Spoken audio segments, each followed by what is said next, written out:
In this video, I'll show you one way to put on a lady's kimono comfortably in about 7 minutes. Keep in mind that the kimono is hundreds of years old, and the closest approximation is like a dress from the 50s, with snaps and straps and all sorts of doodahs hidden beneath. While it's not as easy as slipping on a pair of jeans, the effect is well worth the effort. We start with the hadagi during the winter months, though this is optional in warm weather. All garments are folded with your left over your right. Tie the cords comfortably around your hips. Slip on the top of the hadagi. Left over right, and be sure to pull on the back collar so that it is loose and does not touch your neck. Next, we put on the nagajuban. Be sure that there are collar stiffeners, or eri-shin, inserted into your collar. Slip on the nagajuban so that it's well balanced. Left over right. Keep the collar loose.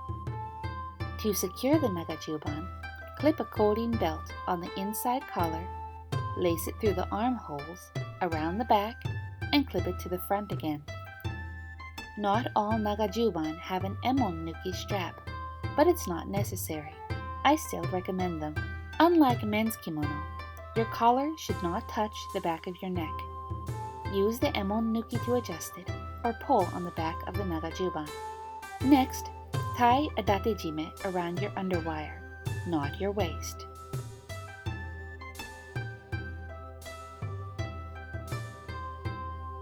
Wrap the ends around twice, twist, and tuck.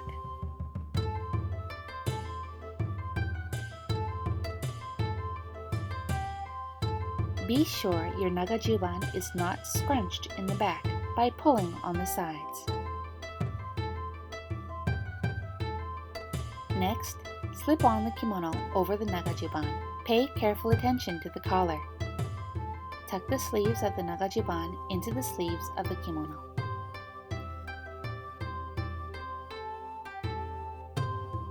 Next, align the bottom of the kimono to your heels. Fold it in, left over right, pulling the very edges of the kimono upwards slightly. Secure at the hip using a koshihimo or a narrow datejime, which is what I prefer. Be sure the koshihimo is securely in place, tight but comfortable. Just as before, wrap twice,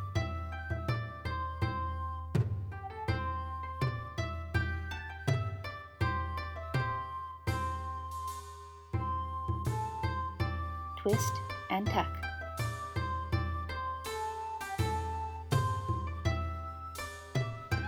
Flatten out the bunched up kimono on the top so that it covers the koshihimo. This part of the kimono, unique to ladies, is called the hashiori. Use a coding belt to secure the collar in place.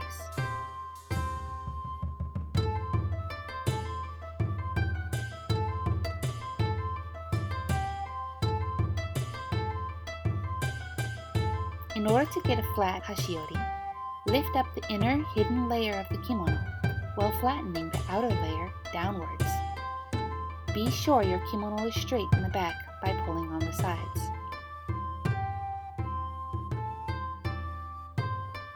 Next, tie a second datejime around your waist. You can keep a datejime flat and comfortable by folding it in the back, like so. Once again, wrap twice, twist, and tuck.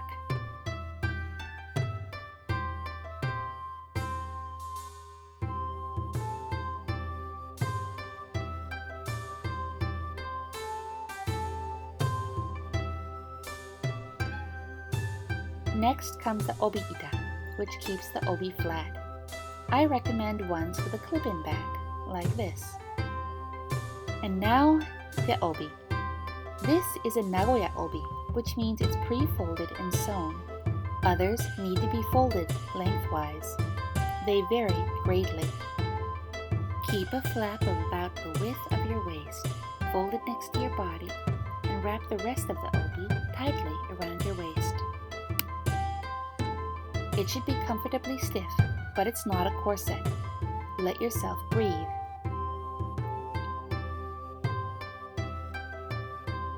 Adjust it so that the pattern is where you like it. Once it's comfortably secure, clip it in the back using an obi basami. This is a post-war invention for easy wearing. It also assists when the obi are antique or short so that you don't wear them out by tying them. Pull on the ends to tighten the obi and drop both sides behind your back. Next, the obi makura.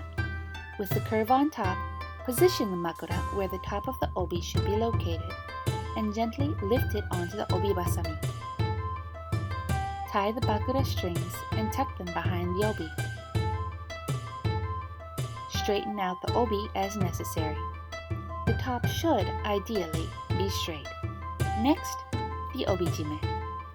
Drop your hands behind you and lift the bottom half of the obi up so that it folds behind itself.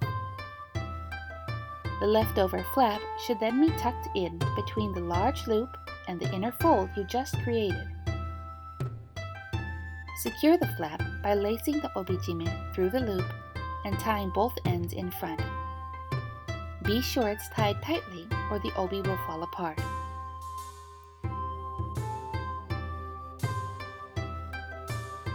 Tuck both ends into the obijime at the side. Finally, the obi-age, a touch of color. Hold it in the center, insert it into the obi loop, and spread it over the top of the obi makura and any cords or straps that may be showing.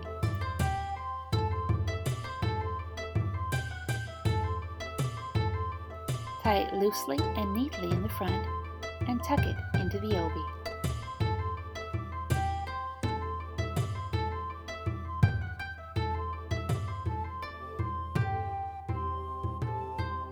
Be sure to tuck the sides in too, so that it covers any odd ties. This method is called the taiko musubi and is the most common method of tying an obi. And that's that. It may take a few tries to get the hang of, but when you're used to it, you'll be able to put on the kimono in less than 10 minutes.